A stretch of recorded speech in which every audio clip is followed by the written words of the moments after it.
সুন্দর একটা চেংড়ি দেখলাম, সুন্দর করে প্রপোজ করলাম, এলাপি চেংড়িটা অ্যাকসেপ্ট না করলো, ওর বলে বয়ফ্রেন্ড আছে। দেখতো তোর যে অবস্থা, তোর পাত্তা দেয় চিংড়ি, বলে ঝামেলা বাদ দে, মুই একটা চিংড়ির সঙ্গে ওটা বিয়ে কর। এ ভাই মোর কিচ্ছু ভাল লাগে না ভাই, তুই মোক এই পেরাতে বাঁচাও রে ভাই, বাঁচাও, মুই বোধহয় সুইসাইড করি, মোক বাঁচাও। বলে ঝামেলা করে বাদে দে।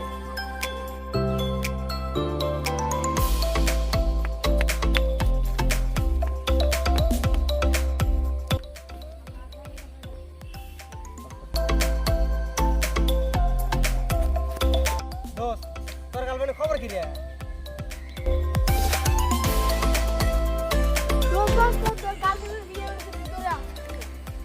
হ্যাঁ কি করলো?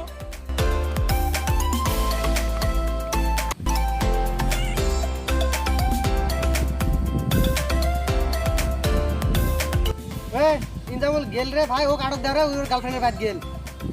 এ উইবেন বিগবেন কি করে রে, আটকানো। হ্যাঁ দে আসো।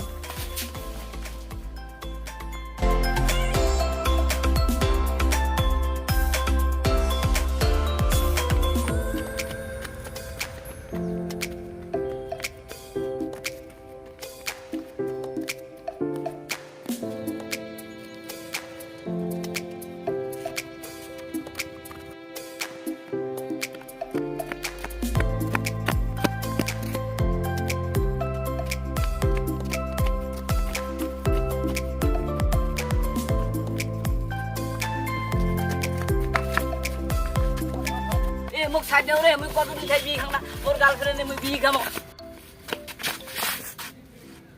তোমরা কি ভাবছেন আসলে মুই মরি, ওর গার্লফ্রেন্ডে বিয়ে খাই যাবো, গার্লফ্রেন্ডে। এ চলো চলো চলো সবাই, ইয়া ইলে সবাইকে জানাতে না, সেই কথা শুনলে হাফেল হয়ে যায়। অ্যাম্বুলেন্স। এ ভাই আমি যাবো না রে, আমার তোরা থুয়ে যাবে, আমি বিয়ে ছিয়ে বাড়ি টাড়ি যাবো না রে ভাই, আমি গ্যাস। এইবার দেখো একটা সেংড়ি পড়াবে বাবু। হ্যাঁ কি করি?